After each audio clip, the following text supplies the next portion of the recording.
denizens of the night. Welcome to another episode of the macabre, the terrifying. Broadcasting live from inside your air conditioning ducts, I will be your guide through the witching hours. Tonight, we'll hear a very emotional and unsettling tale.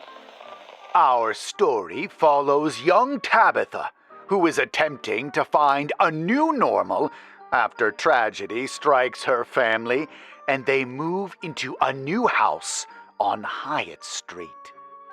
But compounding this issue is the man, her mother's new boyfriend, whose gaze lingers on her too long and who torments her by the light of an old TV.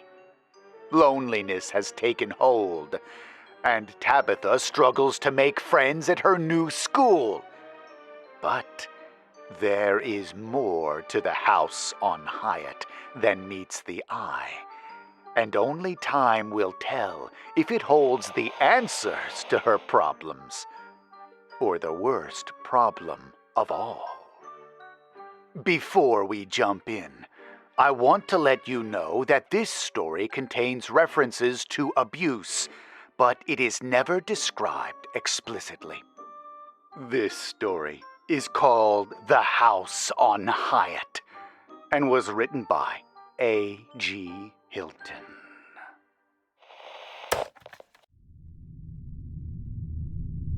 Twilight dimmed to dark on a Sunday night, and Tabitha felt that hollow lonesomeness which always seemed to empty out her insides around this time. Having finished the dishes, and thinking she'd settle in for some reading before lights out, she went quietly through the dimming house. Ahead, she saw the way to the living room, the darkened doorway flashing with white light from the TV, accompanied by the cracking of rifle fire and a woman's hysterical screams. It looked and sounded like a storm was swirling in the room. She hoped it would cover any noise she made. She crept up to the door and bolted across its opening. She'd nearly gained the stairs when the voice stopped her in her tracks. "Hey, Tabby!" She stood bolted to the spot, willing herself to ignore the voice, to go on up the stairs and into her room, but she found her feet would not listen. "Hey, Tabs! Why don't you come in here a second?" Why did her feet listen to the voice? Why did they always? She found herself creeping back to the door and peeking inside the room. He was drunk. He always was in the evenings, and sprawled on the couch in front of a TV, on which a man was tossing burning bottles into a horde of zombies. Despite the fact that it was icky watching the creatures melt away in the special effects blaze, she let her eyes linger on the scene, not wanting to look at him, but he called again, and her eyes drifted. His chin bristled with ragged hair that cast the bottom of his face in shadow. And in the moments when the TV went dark, the whole face seemed to vanish, leaving only those leering eyes. "Where are you sneaking off to?" he asked. "Going to bed?" The reply was timid as a mouse squeak, and she hated herself for it. He pushed himself up on one elbow and flicked open his Zippo to light a cigarette. "Ah, so soon? Sure you don't want to sit and watch some of this? It's a good one." "I'm really tired." "Sure you are. So tired you'd sneak off without giving me a goodnight kiss. Hurts my feelings, you know." "I just really want to go to bed." "Then come kiss me goodnight." For a moment, she thought her treacherous feet would carry her over as always. But then a sudden pulse of remembered pain blossomed on her upper arms. She wrapped her arms about herself, found her body tender and painful to the touch. Then she ran. "Tabby, get back here!" the voice called. Then quiet her. "Little bitch." She made it to the stairs and froze on the landing, with her eyes turned back from whence she had come. Something roiled within her. She felt she might throw up right there, with her heart jackhammering in her chest. Weak-kneed, she sank beside the banister. He'd probably only hurt her later for this. But she couldn't. Not tonight. Not ever if she could help it. After regaining herself, she made it upstairs and passed an ajar door through which a thin sheaf of light sliced the dark of the upstairs hall. She saw Mommy slumped in the bed, snoring, the bottle of pills sitting open on the nightstand, along with the empty wine glass. The sight filled Tabby with a white heat of anger, and she didn't know for a moment who she hated more. But that feeling was in turn swallowed back up by that lonesome pit in her stomach. She walked on. Her room was quiet, dark, and warm from the heat coming from the large ducted supply register. She curled up next to the warmth of the register on her comforter, which she stripped from the bed. The old dog-eared Bradbury book, which Daddy had loved so much, held tightly to her chest. After sitting like that for a time, she opened the book and began to read slowly, all the while listening for the sounds. And, if she were quiet enough, maybe the voices. Sleep held her, having crept over her quietly as an enchantment from a fairy tale, filling her mind with dreams. When the sounds came, they came in her dreams too, coloring the edges with laughter and summertime happiness. She might not have woken, so deftly were these images woven in her dreams, but her sleeping mind recognized the intrusion. Bolting upright, she leaned nearer the heating registers, which had now cooled, and listened to the memories that pulsed through the house. For she knew the house on Hyatt was old and beautiful and awash with memories, secrets, and perhaps even the ghosts which relived them. As much as she hated this town and the man which lay in a drunken stupor downstairs, she loved having come to this old house and its wonders. The memories were strong in the house tonight. She could clearly make out distinct voices in happy conversation drifting through the ductwork. One was small and high-pitched, not unlike her own. The other was deep and rich. It felt warm in her ears and as soothing as a soak in the tub. She couldn't help but think of Daddy when hearing that voice. That made her feel even warmer, but sad too. Tabitha stayed like that for a while, simply listening to the sounds of some distant but remembered lifetimes. Sometimes she thought about telling someone about the voices, but the idea always seemed a bad one. They had been here less than 6 months, and she still didn't have many friends in this strange town. After all, anyone she told wouldn't believe her, especially any grown-up. Grown-ups don't believe in anything interesting. Besides, people always seemed scared of things like this. It was better this way. A special show just for her. Something straight out of the fantasy books Daddy had liked so much. Whenever she closed her eyes, she could place the voices into different scenes, and often she imagined a backstory for each voice in her mind. She wished she could somehow join those stories. Then, gradually, she grew tired, and the hour grew late. Knowing the early wakening for school that was to come, she gathered herself to go to bed. As if on cue, the soft murmuring ceased, replaced by one sound, the solitary musical notes of the high-pitched voice. Hello? Are you still listening? Tabitha froze. She could almost swear it was talking to her, but the voices never talked back. Please say you're there. Came the voice again. I felt you listening. I just want someone to talk to. A ghost, she thought. A real-life ghost that wanted to talk to her. She felt giddy, but the strange turn also gave her pause. It took her a moment to find her voice before replying, "I'm here." A tinkling of laughter chiming in the middle of the ductwork came back. You can hear me? Oh, wonderful! You can hear! You can hear! And the pure delight of the voice sent a smile spreading across Tabitha's face.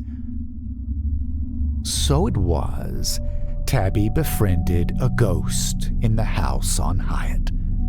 As time went on, she realized the ghost wasn't like those she read about in her books or heard in classmates' stories.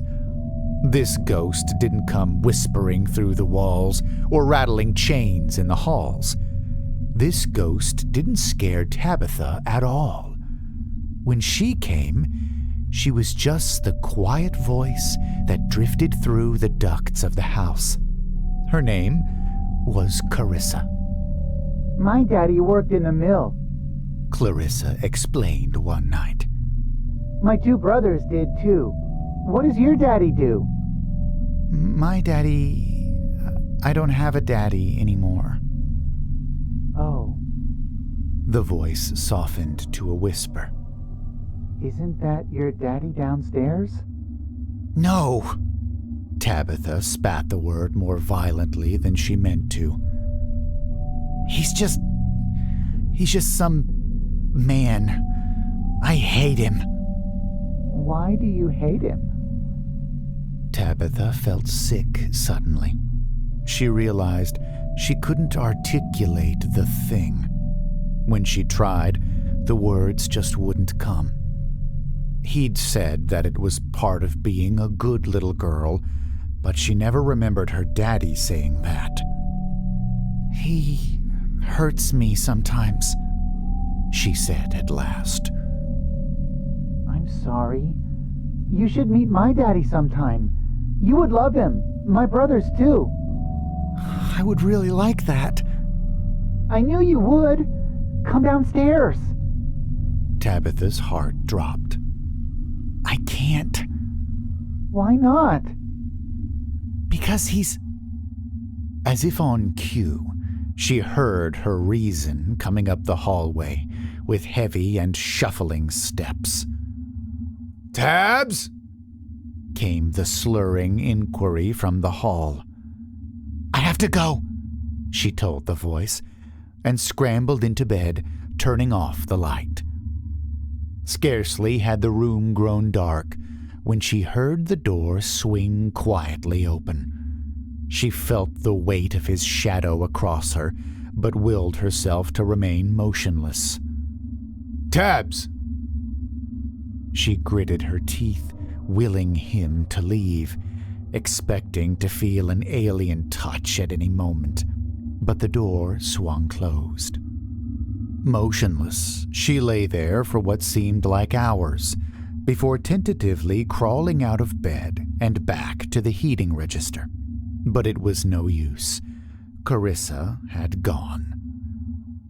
She was sad at first, all filled back up with that lonesomeness, but then realized just how tired she had become.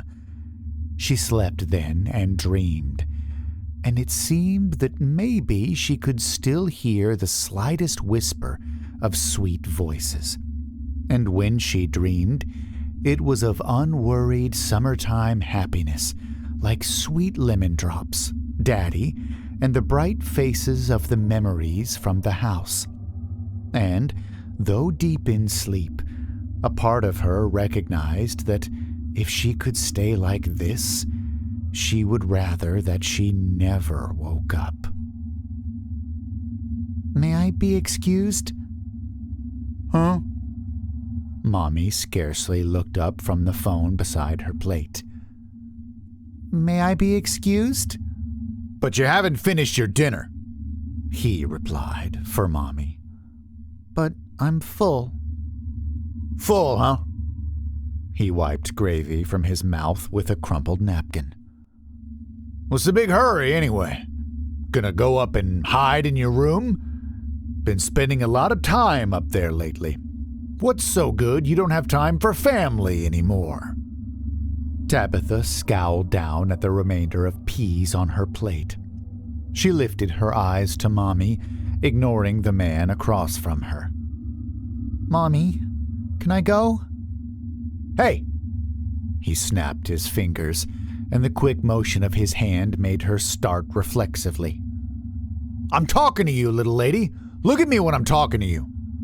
"Mom, don't be so rude, Tabs," Mommy said. "Yeah," he added. "I think you've been spending too much time by yourself lately. We should have a family night. Catch a movie on the TV." "But I don't want to." Tabitha's voice sounded shrill and pitiable in her own ears. That got Mommy to look up. "Damn it, Tabs! Why are you being such a brat?"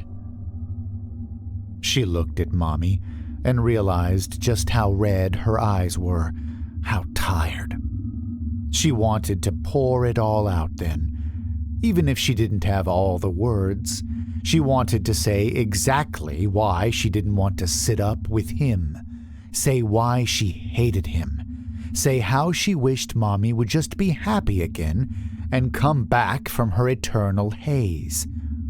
But she saw him looking, and the look in his eye made her choke on the words.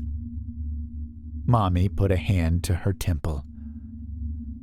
"Please, just don't be difficult. Not tonight."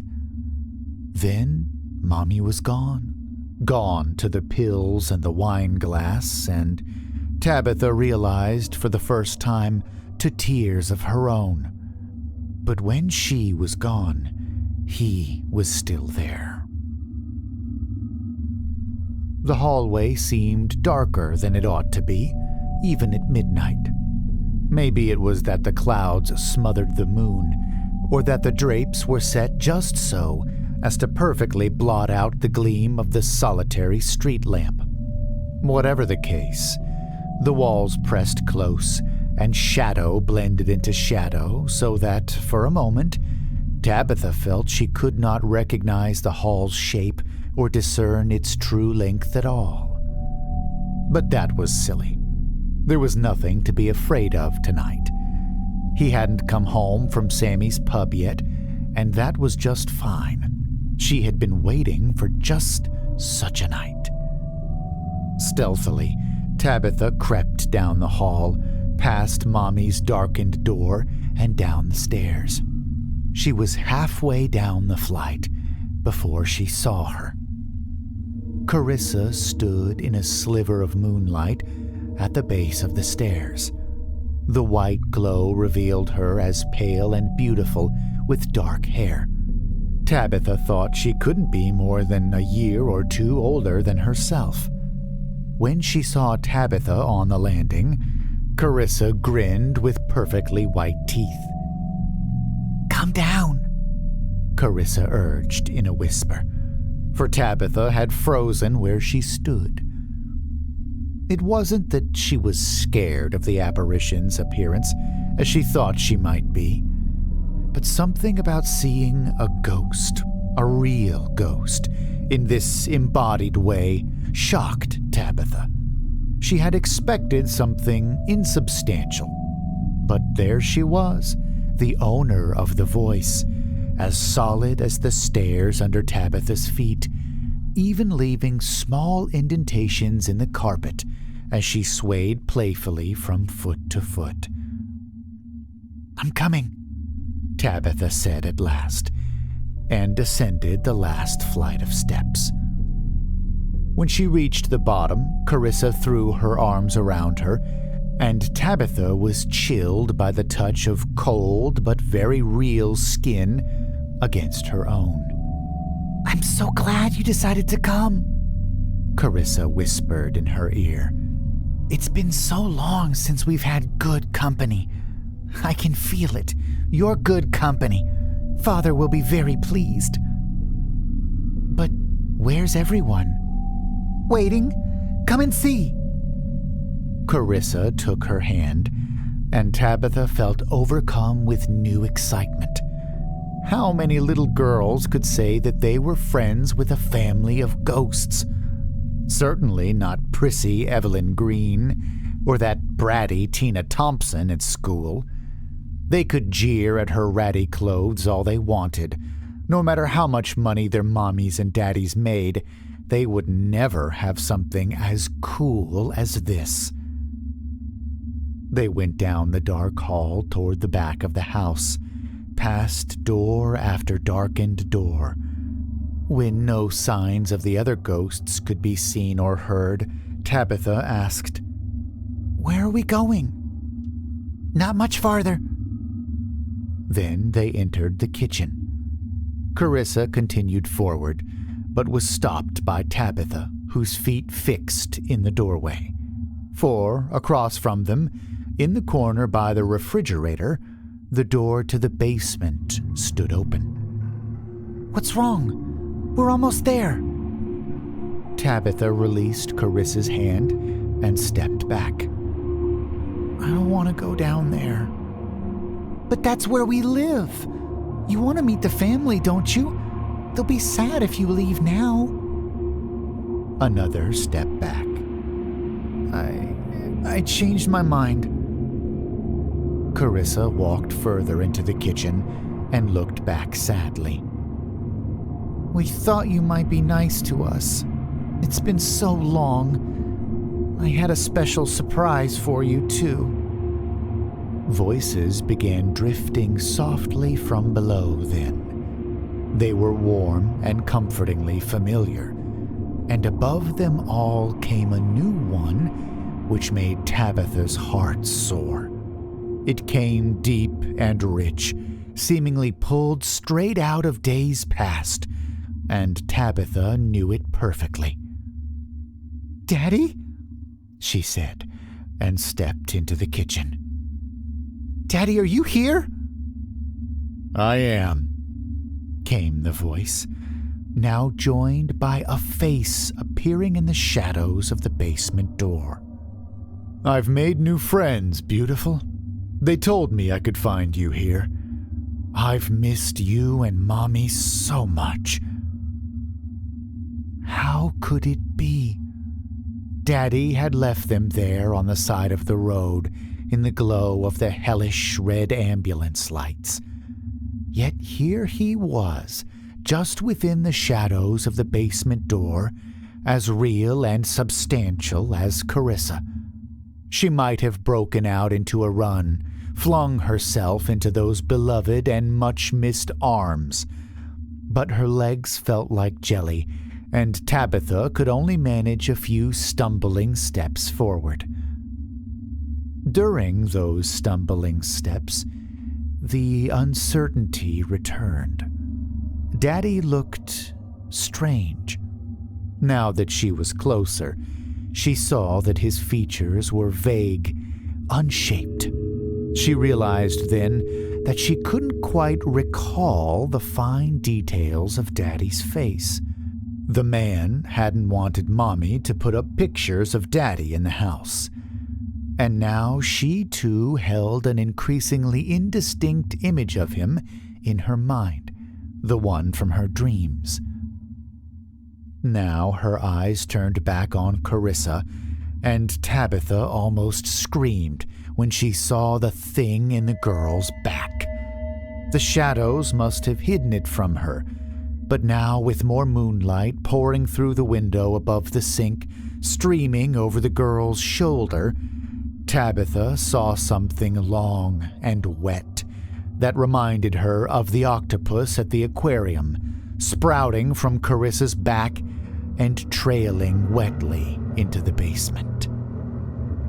Looking at the thing which was not quite Daddy, Tabitha knew that if he also turned around, he too would be trailing one of the slimy things. An absurd thought, then. Puppets. Puppets of skin and bone. Deep from the darkness beyond the Daddy shape came the sounds of something slipping and sliding wetly, and a stench like the green trash bin she pushed to the street every week filled the air. A scream ripped from her throat as the tears streaked her face. She fled back through the hall and pounded on the stairs. As she went, the remembered voice of Daddy came after her. "Please, come back, baby. We don't want to hurt you." After that, she hated the house on Hyatt.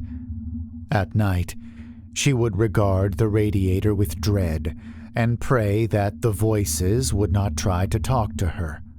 For now, she heard underneath them that wet slipping and sliding that had seemed to come from under the basement stairs. She had tried to tell Mommy, but it didn't matter. When Tabitha had taken her back to the kitchen that night, all was as it ought to be. No smell hung in the air, no slime wet the floor. She would have pressed Mommy to open the basement door, but she was too afraid. Besides, he had come stumbling in shortly after, and she knew he might get mad if he thought she was telling a lie for attention. So, she lay quietly at night, feeling more alone than she had before, and wishing more than ever that she could get away from everything, or just sleep and dream and never have to wake up. The day was crisp and cool as she walked from the corner bus stop toward the house on Hyatt. Where once it seemed so beautiful and regal, if a little run down, it now looked like a crouching monster. She had no friends there now. Now she feared going home twice as much. First, of whatever lived beneath the house, and when he got off his shift at the plant, for fear of the man that lived in it. At least the thing in the basement couldn't seem to get her in her room. She closed the front door quietly behind her, eyes locked on the kitchen door, as had become her new habit. Usually Mommy was home by now, but the house was quiet and her car was not in the driveway. "Mom?" She heard a shuffling. Then he came out of the living room, one hand around the neck of a half-empty liquor bottle, and Tabitha nearly screamed. "Where's Mom?" she asked, trying to keep the tremble out of her voice. "Got held up, I guess. It's all right, though." He walked toward her slowly and set the bottle down on a small table by the wall. "We can have fun, just the two of us. You know how we do. Or do you? If I didn't know any better, I'd say you've been avoiding me." Tabitha stepped away and felt her back touch the closed front door. A part of her screamed to turn and throw it open. She could be down the street before the stumbling drunk even made it down the porch steps. And yet she couldn't. The old fear held her fast, as it always did. She hated it, and hated that she felt so powerless, yet her feet would not move. He came nearer still. "Come on, beautiful. Come give Daddy a kiss, and we'll throw something on the TV. You're not my daddy, she said quietly. What'd you say? I said you're not my daddy. She found herself suddenly able to look up at him and felt all red hot inside. You're not, and I hate you. What began as a patronizing grin suddenly soured to a snarl. And you're a little ungrateful bitch, but I think I can teach you some appreciation. When he moved, it was deceptively fast and accurate for his state of inebriation, but Tabitha managed to dart past him. He cursed and collided with the door while she ran down the main hall toward the kitchen, the back door, and escape. She knew she had a lead. She could probably climb over the back fence and be gone from him in moments, but the sight in the kitchen stopped her cold. The back door was in the kitchen's corner, set at a right angle to the nondescript white basement door, a door which was currently swinging open. The rotten smells came to her, and Tabitha thought she could hear a wet sliding coming up the creaking steps. But then he came pounding down the hallway with a bellow, and she decided it didn't matter. She made for the door and threw it open before strong hands, his hands, lifted her full from the floor and yanked her back. His breath stank with whiskey and cigarettes as it rolled over her shoulder with his curses. She reached out and grabbed the doorframe, causing him to squeeze her hard and yank again. Tears brimmed in her eyes as one of her nails was torn away. She threw her head back, intending a scream, but received a dull clop of pain as her head connected with his jaw. He stumbled then, releasing her as his arms pinwheeled for balance. When she heard his scream, it sounded muffled and hollow. Only when she turned did she see that he had fallen back into the open basement door. She heard him moan, but the sound was lost under weird squelching. She shut the basement door and sat by it, listening for the shriek she knew would come. But none came. The squelching sounds continued for a few minutes. Then all was silent. Tabitha felt sick and wobbly-legged when she stumbled into the living room and collapsed on the couch and into a numb daze. Part of her screamed to run anywhere, just get out of the house, but she felt like a boulder of exhaustion sat on her shoulders and wanted more than anything to pass into a deep sleep of ignorance. Her body seemed to shut down, but her mind would not quiet. He was gone. She had not looked to see what had become of him, but she knew he would not be getting back up. Yet, as relieving as this thought was, she could only worry. What would she tell Mommy? Mommy had never listened before, likely never would have believed the things he had done. What would she think now? Tabitha felt anxious butterflies bounce around in her belly and wondered if she would be sent to a prison for little girls who killed people, even if the people were bad. But she hadn't killed him. Not really. The thing had. And that was the other part of it. While the monster in the house may be gone, the one beneath it was still there, with its many faces and voices. When would it come for her and Mommy? If only they could leave this awful house. Not since the night after Daddy died had she felt so hollowed by worry. As all the thoughts, which seemed too grown up for a little girl to be holding, swirled around, she picked up his Zippo lighter from between the other booze bottles on the coffee table and began to flick the top up and down, up and down. For a time, she drifted into her own world of thought, floating along with the simple rhythm of the Zippo's lid. Then the footsteps came from the hall. "Mommy?" she asked, some part of her knowing full well it was not.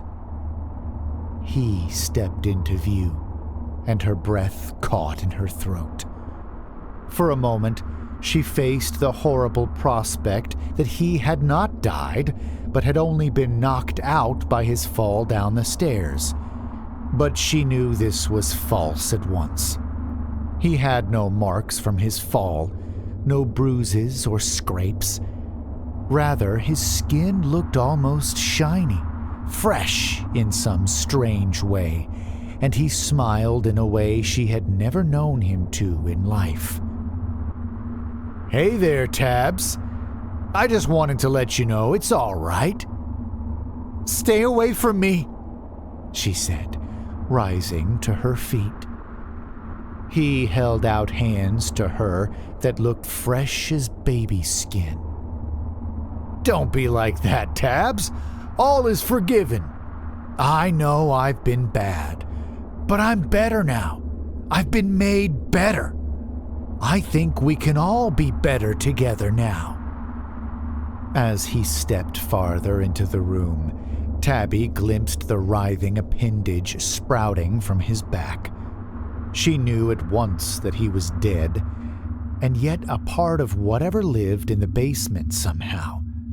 This was not truly him, but a memory, a mask made in the likeness of the real man, like all the other masks.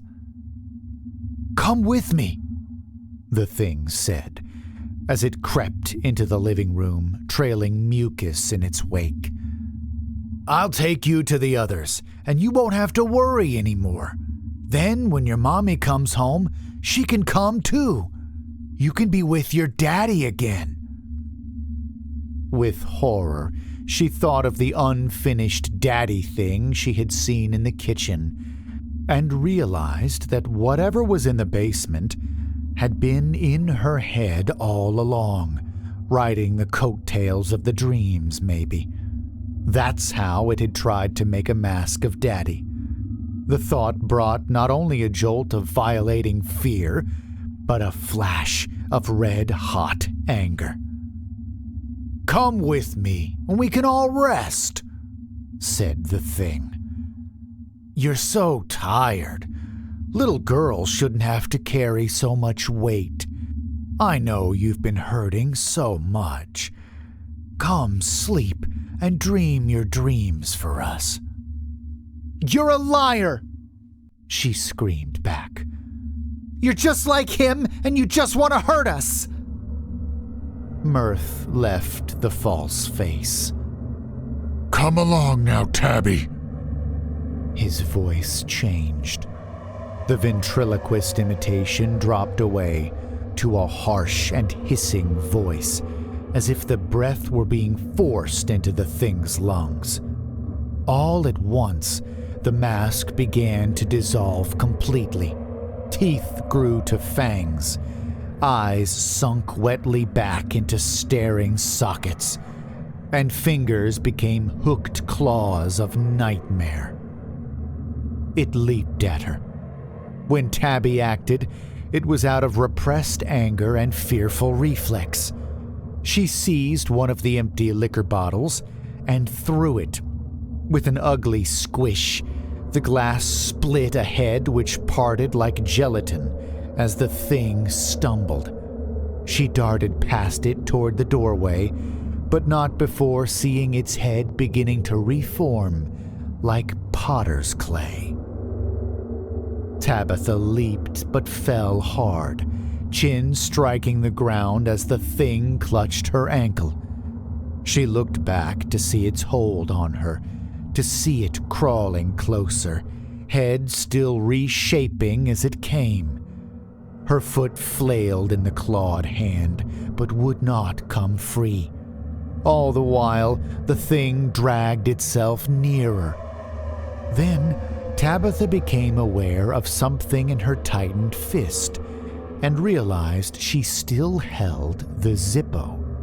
She flicked it open and shoved the flame down toward the clutching claw. Immediately, it drew back, the thing's fleshy appendage wavering and shrinking, trying to escape the small flame. Scrambling to her feet, she gained the hall and made for the front door, but another shape leaped from the dining room to bar her path. This shape was smaller and wore a white dress, but the features had been so twisted that Tabitha hardly recognized Carissa as she came at her. Reflexively, Tabitha held up the lighter, and the creature paused to consider the small flame. "I know you don't like this," Tabitha said. She tried to make her voice as big and mean as possible, tried not to show how scared she was. "I'll burn you with it if you come closer. Don't think I won't." Tabby. The voice was hollow and unrecognizable. She glanced back and saw him slinking around the corner with his gaping sockets and the alien voice coming from his distended jaw. Come with us now. Come and sleep. You don't have to keep fighting. Tabitha looked at him, the thing with his shape.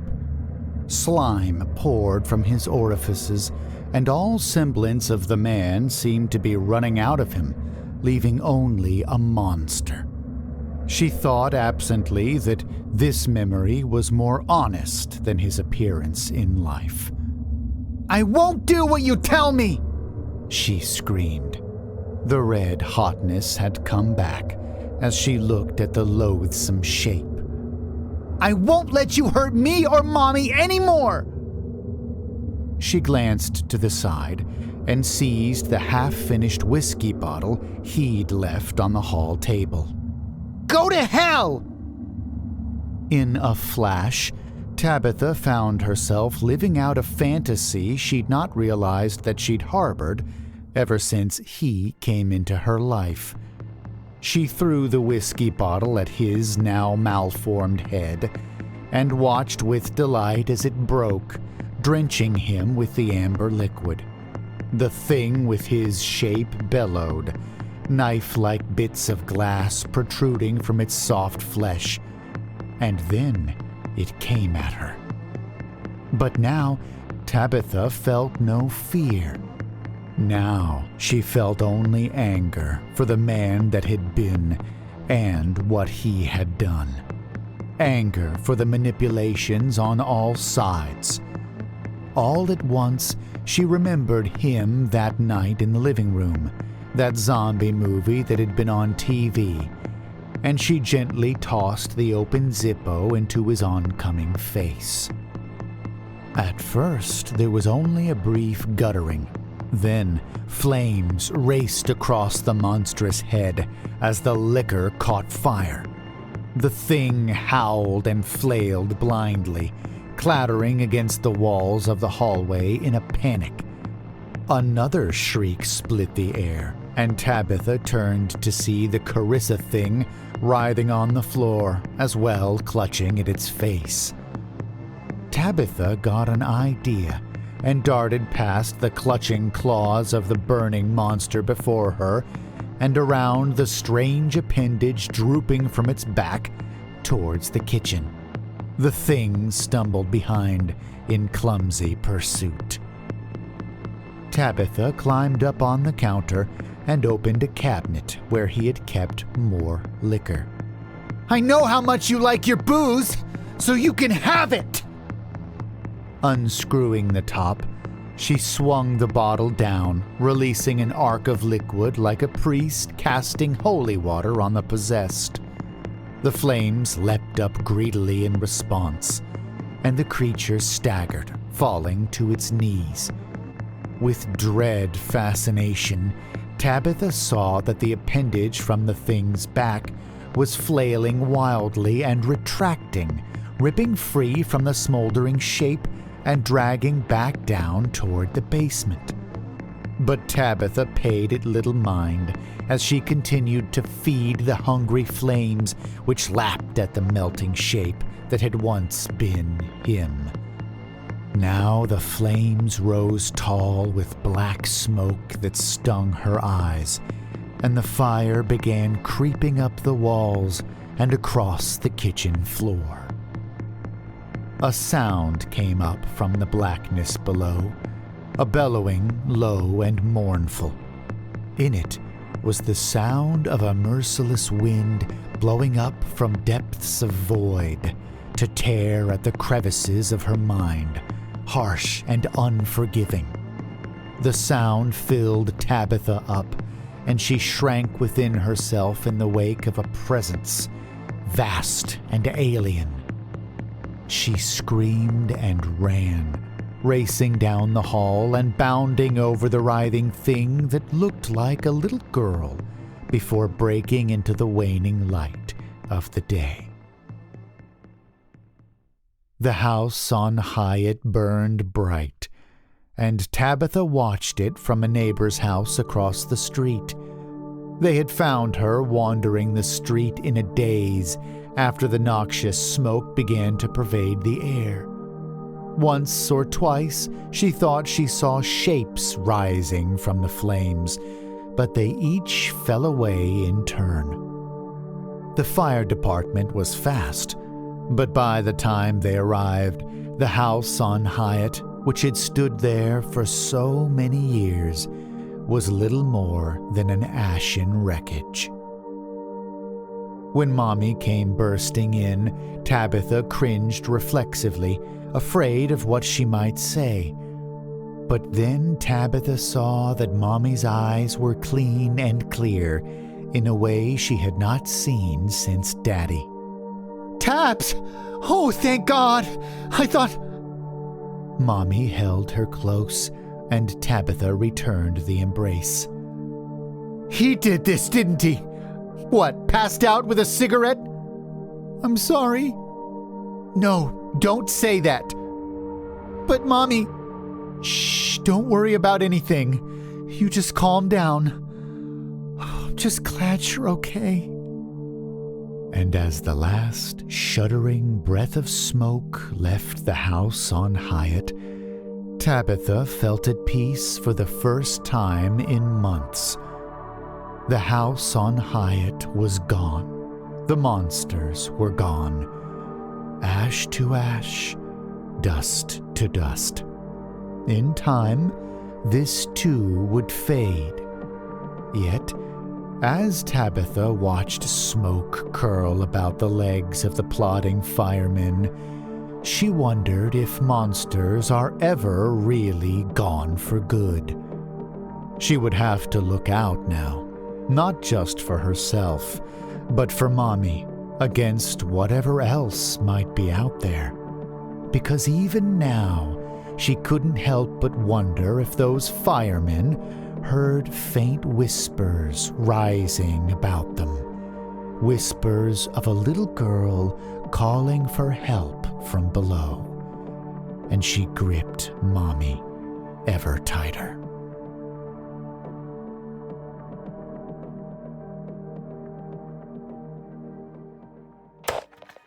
All right! How about that for an image that will stick with you? And don't forget about the doppelganger puppets, still connected by tentacles.